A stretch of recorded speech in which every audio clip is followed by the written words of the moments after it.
smell each other's underwear. 4 words, in Japanese, from an American guard. Okinawa, June 1945. A makeshift POW camp carved from mud and canvas. 30 Japanese women soldiers stand in a wooden barracks that smells like diesel and fear. Signal operators, nurses, artillery spotters, survivors of a battle that killed 100,000. Yuki, 22, hasn't changed her clothes in 3 weeks. Her underwear is caked with dried blood and mud.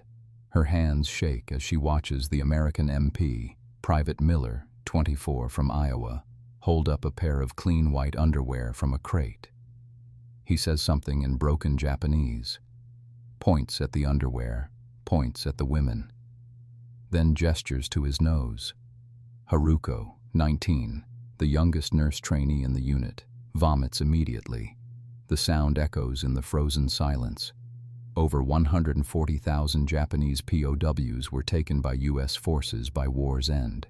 Only 80 were women. Yuki is one of them. And right now, standing in this barracks, she's certain she knows what comes next. For weeks, Japanese propaganda told them, Americans will humiliate you in ways death cannot erase. This, apparently, is how it starts. Miller repeats the phrase. Louder this time. His face is red, nervous, but his voice is firm. Kore no nioi wo kagie. Smell this. Yuki's brain fractures. Is this psychological warfare? A new kind of torture designed to break them before the interrogations begin? She looks at Lieutenant Kimura, 31, the highest-ranking woman in the camp. Kimura's jaw is clenched so hard her teeth might crack. The Geneva Convention says POWs must be treated humanely, separated by gender, given food, water, medical care.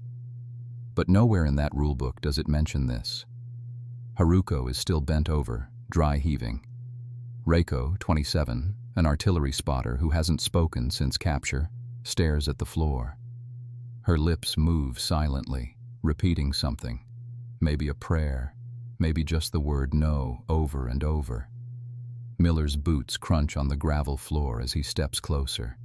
He's holding the underwear out now, like an offering. His hands are shaking too. Quick question. Comment below. What city are you watching from right now? I want to see how far this moment travels. Where wa shoke sareru tu omotta, soregamoto warui koto datta. We thought we'd be executed. This was worse. Then Private Miller does something no one expected. He repeats the phrase, louder this time, and points directly at Haruko. The measuring tape clicks as Miller fumbles with the crate. Wait, no, wrong memory, rewind. Miller thinks he's saying, Kore wo kigaete kudasai. Please change into these. What he actually said, Kore no nioi wo kagie. Smell this. One vowel. One tonal mistake.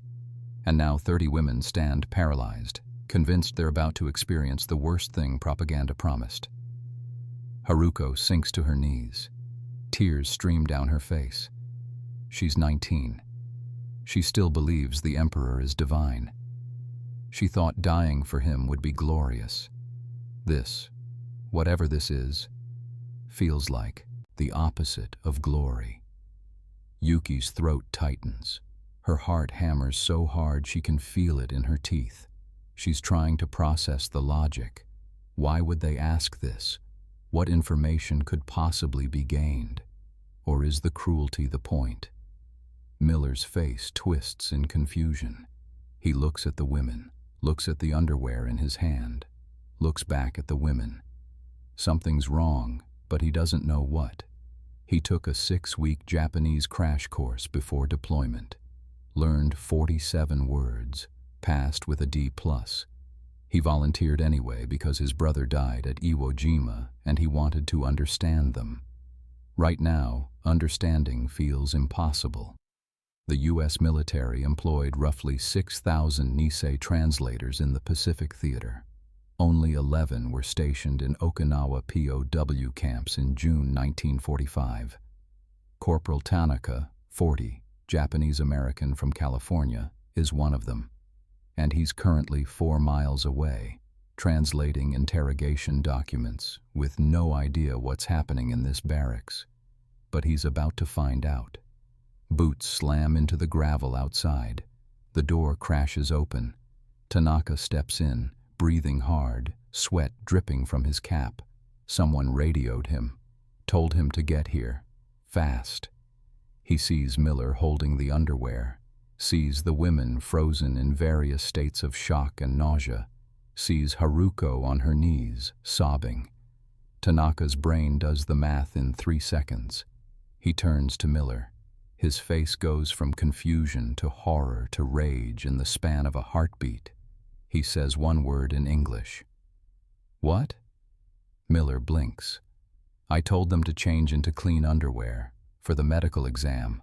Doc Shaw's waiting outside with the TB testing equipment and—" Tanaka closes his eyes, exhales through his nose, then says something in Japanese to the women. "Kare wa anata ni korera ni kigaete hoshitoite imasu. Nioi wo kagu no de wa naku." He's asking you to change into these, not smell them. The silence that follows is worse than the fear. Shinjitsu to uwasa no aida ni, dochira ga honto ka wakaranakatta. Between truth and rumor, we couldn't tell which was real. Tanaka looks at Miller, then at the women, then back at Miller, and says one word in English. "Outside. Now." Miller stumbles out of the barracks. His face is white. Inside, Tanaka repeats the explanation. Slowly, carefully, every syllable pronounced correctly this time. "Kore wa iryo kensa no tame no shinpin no shitagi desu. Kokan shite kudasai. Sore dake desu." These are clean underwear for the medical exam. Please change. That's all. But the damage is already done.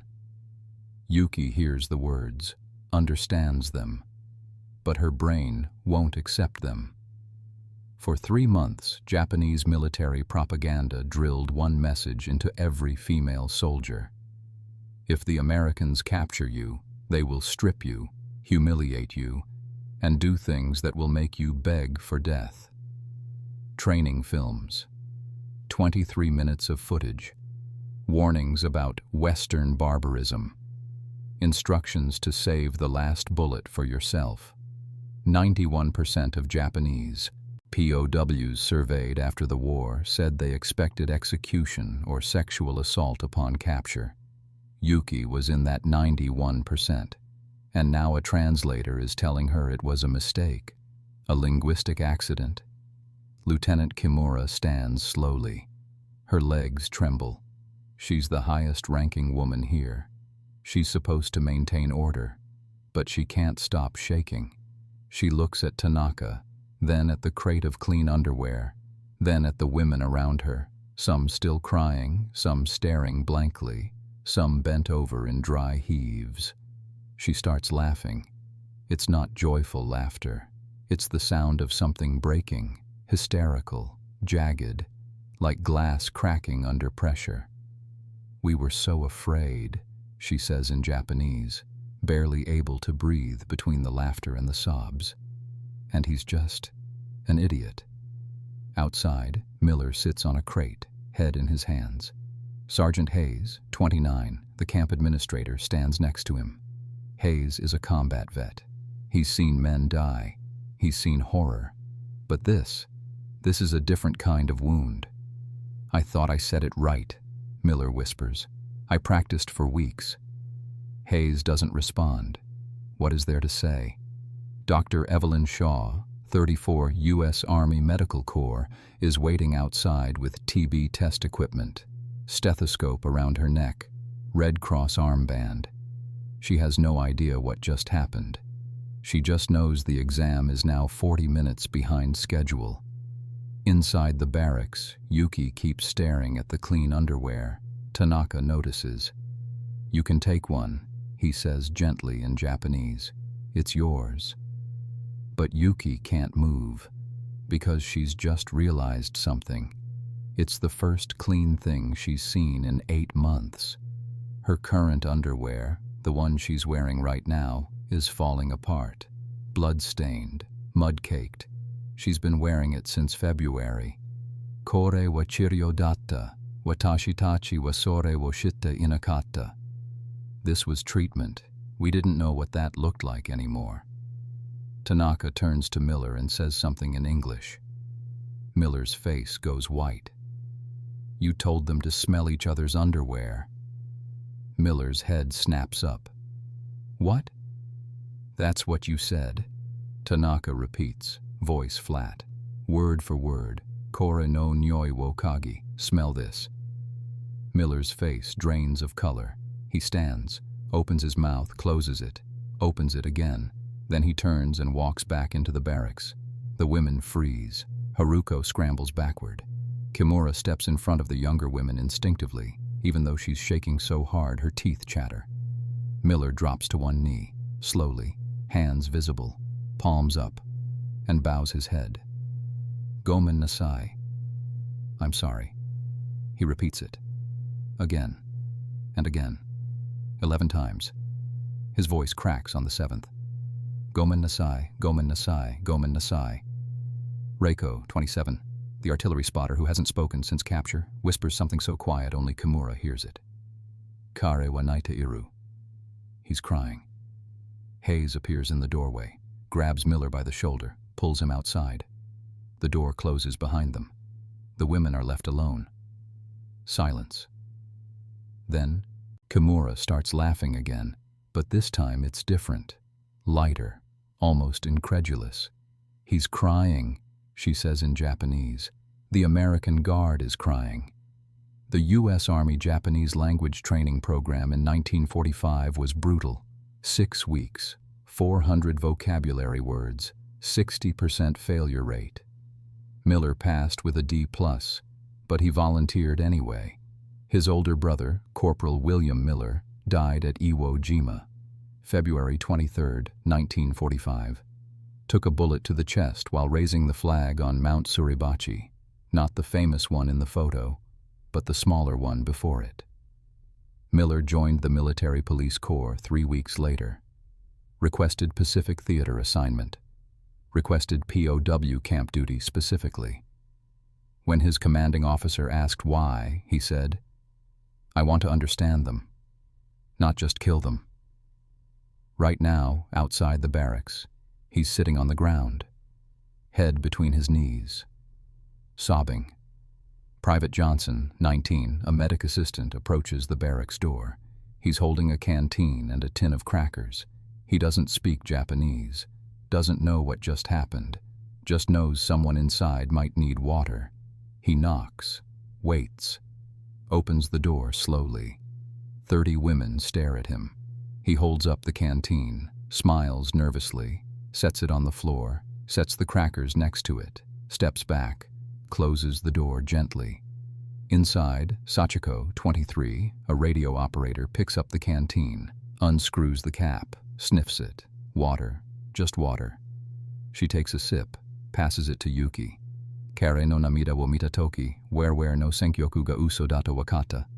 When I saw his tears, I knew our propaganda was a lie. Dr. Shaw enters. White coat, Red Cross armband, stethoscope. And she's holding something that will rewrite everything again. The stethoscope is cold against Yuki's ribs. Dr. Evelyn Shaw moves methodically, checks heartbeat, listens to lungs, writes notes on a clipboard. Tanaka translates every step.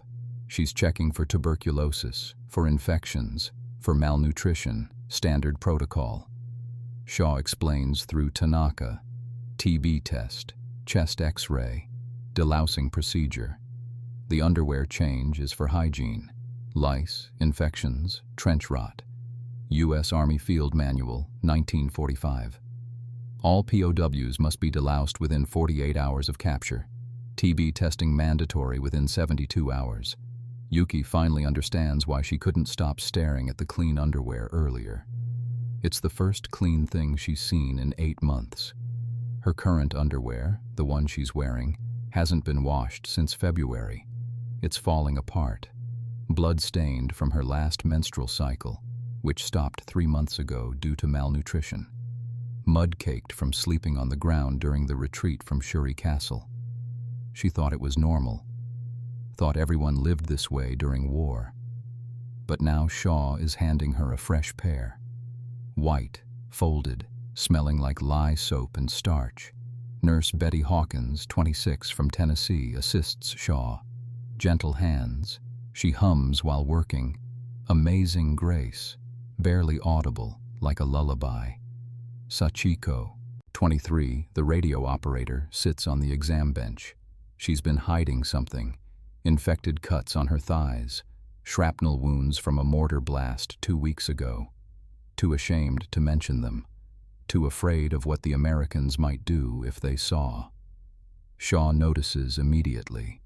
Doesn't flinch, doesn't ask questions, just cleans the wounds with antiseptic, applies sulfa powder, wraps them in clean gauze. Sachiko's throat burns. She's trying not to cry. In a Japanese military field hospital, per archived records, average wait time for female personnel medical treatment, 11 days, if treated at all. Shaw just treated her in 11 minutes. Japanese female POWs examined in the first week at Okinawa camp, 68 cases of lice, 22 cases of infected wounds, 9 suspected TB cases. Sachiko's infection is resolved in 72 hours. Yuki's TB test comes back positive. Early stage, treatable. Shaw writes something on Yuki's chart, shows Tanaka. His face changes. He turns to Yuki. You have tuberculosis, early stage. Dr. Shaw is recommending isolation ward, extra rations and penicillin treatment, daily monitoring. Yuki's brain short-circuits. They're going to give her more food, isolate her for her safety. In Japanese military culture, illness equals weakness equals shame. She expects punishment. Instead, Shaw schedules daily treatment, assigns Hawkins as her personal nurse. Baioki wa chobatsu de wa naku, chirio no ryu datta, rikai dekinakatta. Sickness wasn't a punishment, it was a reason for care. I couldn't understand. That night, in the isolation ward, Yuki opens her pocket, takes out the old ruined underwear she couldn't throw away, and makes a decision. Captain Reyes, 38, the camp medical director, signs off on Yuki's treatment plan. He writes in her file, patient expressed disbelief at care level. Cultural shock noted. Recommend psychological observation alongside TB treatment. Yuki sits on the isolation ward cot. The sheets are clean. The pillow smells like soap. There's a window. Bars, yes, but also sunlight. She's holding the old underwear in her lap, the one she's been wearing for 8 months. It's stiff with dried blood and mud. One side is torn. The elastic is gone. She should throw it away. Shaw gave her 3 new pairs.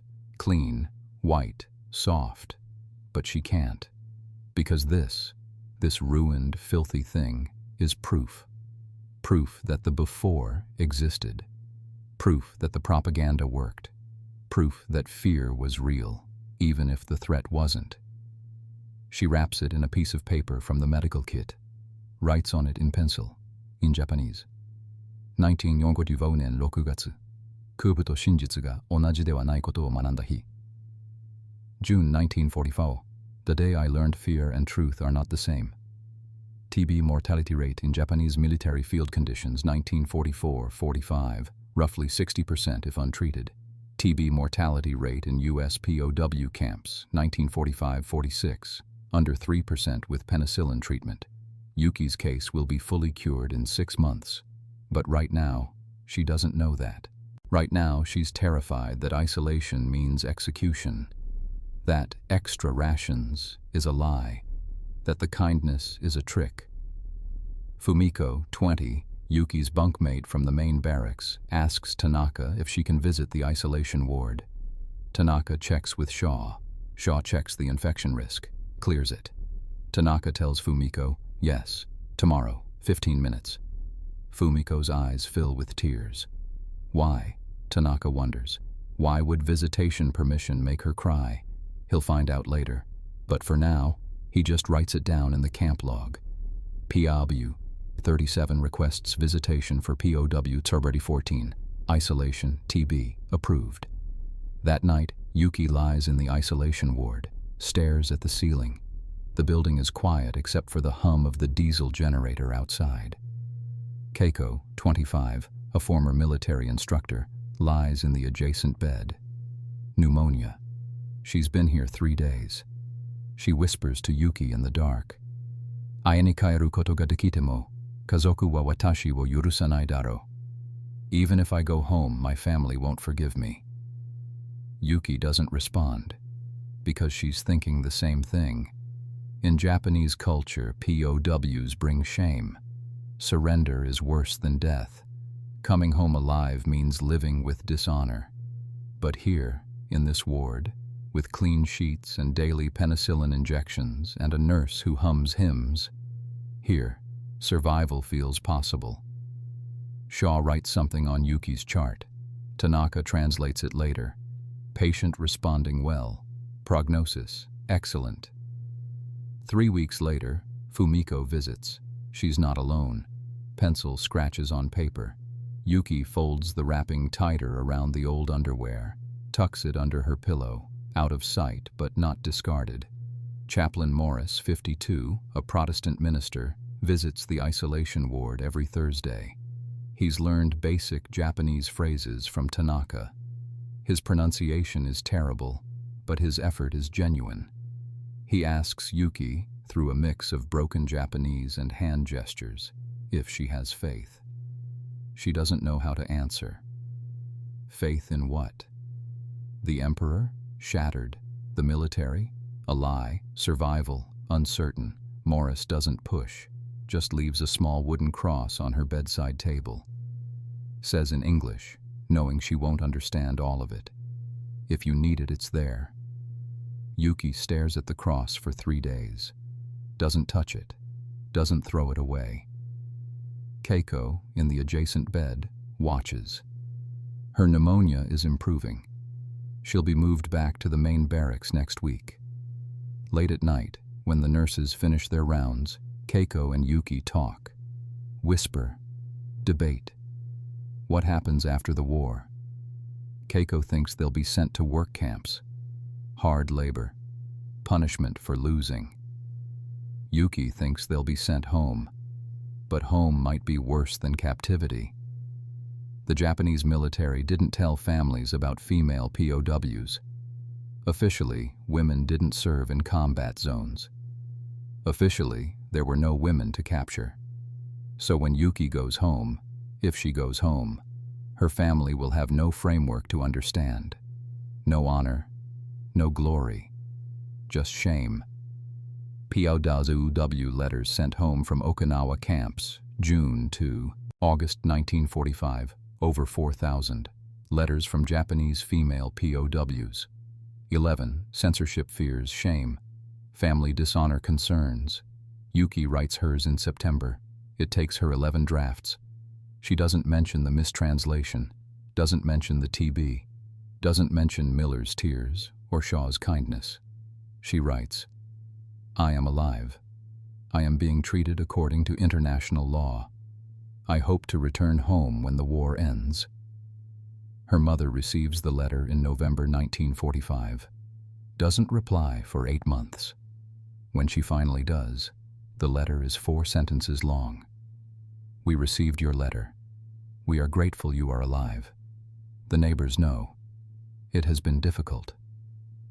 Yuki reads it twice, folds it, puts it in the same drawer as the wrapped underwear. Keiko is moved back to the main barracks. Before she leaves, she tells Yuki, Tatakau koto ga dekinakatta bai, oboete iru koto ga watashi tachi no gimu desu. If we couldn't fight, then remembering is our duty. Yuki doesn't understand yet, but she will. Rain patters on the tin roof. Yuki stares at the ceiling. The cross sits untouched on the table. 3 weeks later, Fumiko visits. She's not alone. The door opens. Fumiko steps in first, then Haruko, Reiko, Kimura, Sachiko, 7 women total. They've pooled their rations, made Yuki a birthday cake. August 3rd, 1945. Yuki turns 23 today. She'd forgotten. In Japanese military culture, individual birthdays weren't celebrated, only the emperor's. The cake is small, made from Red Cross supplies, powdered milk, sugar, flour. Nurse Hawkins helped bake it in the camp kitchen. It's lopsided. The frosting is uneven. Yuki stares at it. Can't speak. Fumiko sets it on the bedside table, next to the wooden cross. Lights a single candle, salvaged from the chapel. The women sing Happy Birthday in Japanese, quietly, hesitantly, like they're not sure they're allowed. Tanjubi omedetou gozaimasu. Yuki's throat tightens. Her eyes burn, not from gratitude, from shock. Because this moment, this small, lopsided cake, this candle, this song, fractures something deeper than propaganda ever could. She's not a soldier here, not a prisoner, not a number. She's a person, with a birthday. Kimura sits on the edge of the cot. She's thinner than she was in June, but her eyes are sharper. She tells Yuki in Japanese, "We're forming a group, after the war, support network, letters, meetings, testimony if anyone will listen. You're in." Japanese female POW support group, formed August 1945, Okinawa, 12 founding members. By 1950, membership 47. By 1980, membership 200 plus, including daughters, granddaughters, historians. Yuki will serve as secretary for 40 years. But she doesn't know that yet. Translator Tanaka enters. He's holding something, a book, English-Japanese dictionary. He sets it on Yuki's lap.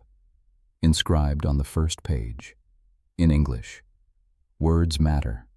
Learn the right ones. CPL Tanaka."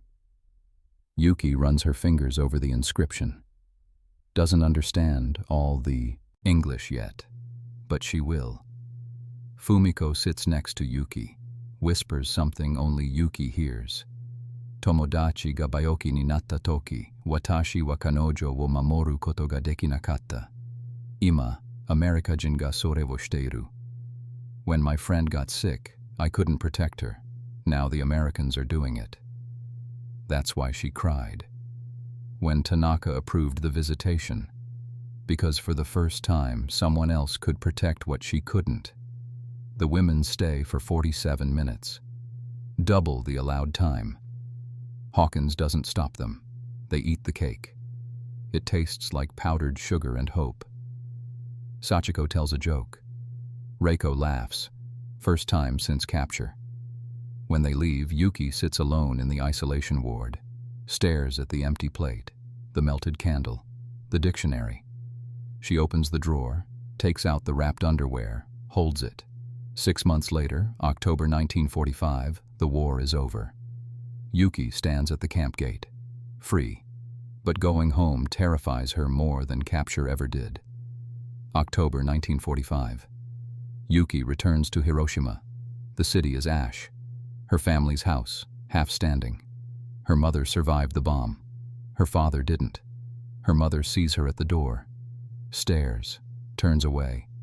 Horio wa kazoku ni modoru koto wa dekinai. Prisoners don't return to families. Yuki stands in the doorway for 11 minutes, waiting.